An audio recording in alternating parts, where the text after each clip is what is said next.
Good evening. I'm Amy Schumer. Be amazed at how often I get that. The first time I met Joe, I want to share this with you because it was epic. I was a teenager, and I was waiting online at the Sutton Theater on 57th Street in Manhattan, and Joel and the lovely Jo Wilder Gray were standing online with me. We were waiting to see Advise and Consent. And I was wondering if I would make it in because it was a scandalous picture. And I was in awe because I suddenly recognized Joel. And I had just seen him on Broadway in Come Blow Your Horn.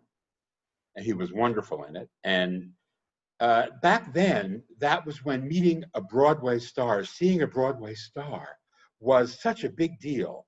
Now, it's Hugh Jackman, pretty much nobody else. But 10 years later, I met him again. I was an interviewer for the Chicago Tribune, and I was in Vegas, Vegas. And I interviewed Joel poolside at the Riviera. He was appearing there with Liza. And we had a fabulous time. And it was a very Hollywood thing, really, sitting out there in Vegas with, the cocktails and taking notes. And so I moved to Hollywood, and Joel moved to Hollywood, and we became great friends, and we would do things together. I wrote for his act, actually, and then we did a lot of benefits and a lot of shows, and we would go to the movies. We were the kind of people who would go to the movies and sit making snarky comments to each other, like, can you believe they cast a Jewish guy as a Korean? Oh, wait, that was you. I'm so sorry. Amy, what did you do? However, we've all grown since then.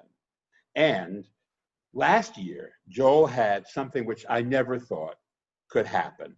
He had a production of Fiddler on the Roof in Yiddish in New York that ran for a year and a half. It was a phenomenal success, and I'm told it will now go out on the road with Jackie Hoffman as Tevye, another part I could have had, and it's impressed me so much. And Joel, through my whole life and career, you impressed me. I mean, you're an original. There's nothing, nobody else like you.